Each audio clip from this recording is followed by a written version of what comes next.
Operation cyber shield, cyber ठगी के 4 मामलों का खुलासा। 7 करोड़ की धोखाधड़ी मामले में 15 आरोपी गिरफ्तार। पुलिस कमिश्नरेट के ऑपरेशन साइबर शील्ड के तहत 4 दिन में साइबर फ्रॉड मामले का खुलासा हुआ, जिसमें कुल 7 करोड़ रुपए की ठगी की गई। पुलिस ने इन मामलों में 15 आरोपियों को गिरफ्तार किया है, जिनमें 11 युवतियां शामिल है। डीसीपी राजश्री राज वर्मा ने बताया कि इस ऑपरेशन के तहत 4 महत्वपूर्ण मामलों का खुलासा किया गया है। इनमें से 2 मामलों में फर्जी कॉल सेंटर का पर्दाफाश किया गया, जिनमें 13 आरोपियों को गिरफ्तार किया गया। एक अन्य मामले में सोशल मीडिया के माध्यम से यूएसडीटी का अवैध लेनदेन कर ठगी करने वाले एक युवक को पकड़ा गया। चौथे मामले में एक आरोपी को पश्चिम बंगाल के मिदनापुर जिले से गिरफ्तार किया है, जिसमें एक बुजुर्ग को फ्रेंड क्लब का झांसा देकर 42 लाख रुपए की ठगी की थी। इन मामलों में पुलिस ने 10 credit card, 37 ATM card, 52 SIM card और 35 मोबाइल बरामद किए हैं। डीसीपी ने बताया कि इस ऑपरेशन के तहत 203 मोबाइल नंबर और 799 IMI नंबर को ब्लॉक करवाया गया है, जो साइबर क्राइम में उपयोग हो रहे थे। ऑपरेशन 31 जनवरी तक जारी रहेगा। 6.5 करोड़ रुपए की ठगी। डीसीपी ने प्रेस वार्ता में जानकारी देते हुए बताया कि पुलिस थाना भगत की कोठी और पुलिस थाना कुड़ी भक्ता सरी ने फर्जी कॉल सेंटर का खुलासा किया, जो वाहन चालकों को गाड़ी के खराब होने पर ब्रेकडाउन सर्विस देने के नाम पर ठगी कर रहे थे। इन कॉल सेंटरों के माध्यम से युवतियों और महिलाओं को सिम कार्ड देकर वाहन मालिकों के नंबर दिए जाते थे। फिर इन नंबरों पर कॉल कर बताया जाता था कि किसी भी जगह गाड़ी खराब होने पर तुरंत सर्विस उपलब्ध करवाई जाएगी, जिसके लिए 3 से 4 हजार रुपए का एक कार्ड बेचा जाता था। जब वाहन चालक इस कार्ड को खरीदते तो उस पर दिए गए नंबर बंद मिलते। इस ठगी के माध्यम से अब तक 6.5 करोड़ रुपए की धोखाधड़ी की जा चुकी है। पुलिस ने इस मामले में कुल 13 आरोपियों को गिरफ्तार किया है।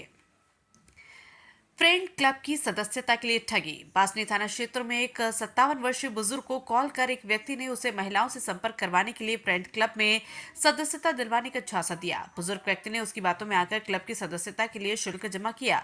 इसके बाद आरोपी ने बुजुर्ग को कुछ वीडियो भेजकर उसे ब्लैकमेल किया और 42 लाख रुपए से अधिक की ठगी की। इस मामले में बासनी पुलिस ने जांच शुरू की और पता चला कि मुख्य आरोपी पश्चिम बंगाल के मिदनापुर क्षेत्र का रहने वाला है। बासनी थाने के सब इंस्पेक्टर सुरेश कुमार के नेतृत्व में एक टीम वहां भेजी गई, जिसने आरोपी अश्विनी ओझा को गिरफ्तार कर लिया। उसके पास से 1 लाख रुपए नकद भी बरामद किए गए। डीसीपी ने बताया कि आरोपी से पूछताछ की जा रही है ताकि पूरे नेटवर्क का पता लगाया जा सके। जोधपुर राजस्थान से हनुमान सिंह राजपुरोहित की रिपोर्ट। क्रिप्टो करेंसी का भी वो काम करता है, उसके विषय में भी अनुसंधान चल रहा है। इन चारों प्रकरणों की अगर हम बात करें, इन चारों प्रकरणों में गिरफ्तार हुए हैं।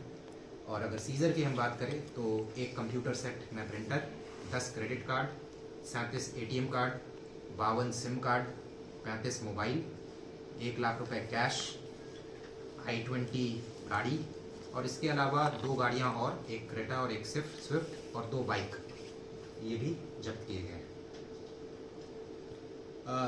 इन 4 प्रकरणों के अलावा जो मिशन साइबर शील्ड के अंदर हम और भी काम कर रहे हैं, उसके बारे में मैं ब्रीफली आपको बताना चाहूँगा।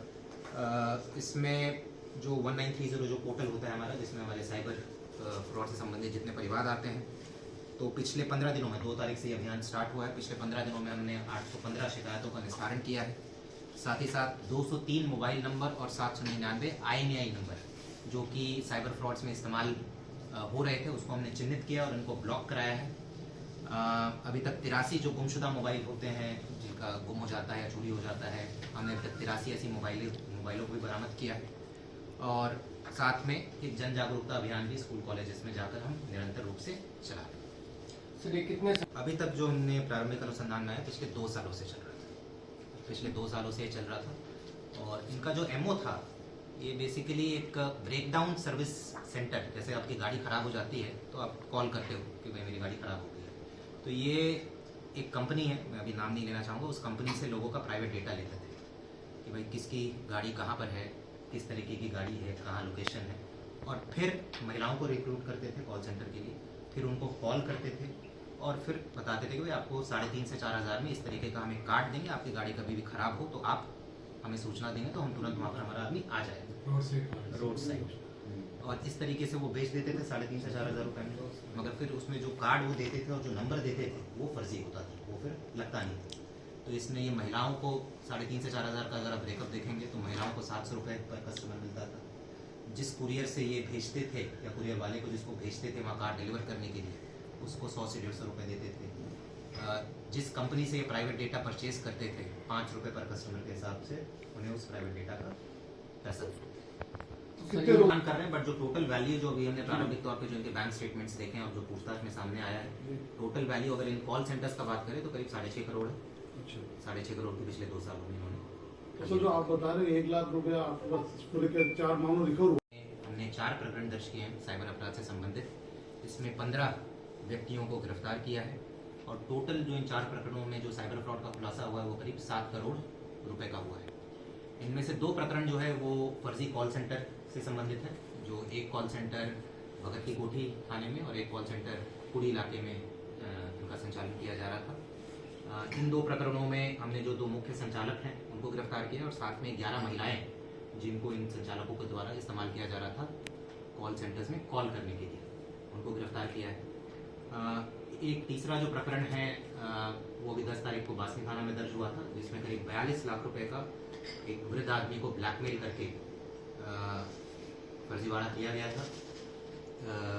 मामले की गंभीरता को देखते हुए हमने एक 5 सदस्यीय टीम का गठन किया था और इसका जो मुख्य आरोपी है वो वेस्ट बंगाल, जो कि करीब यहाँ से 2000 किलोमीटर दूर है, वहाँ पर जाकर हमने गिरफ्तारी की है और उससे कुछ कैश भी बरामद किया है और बाकी क्रेडिट कार्ड डेबिट कार्ड बरामद हुए हैं।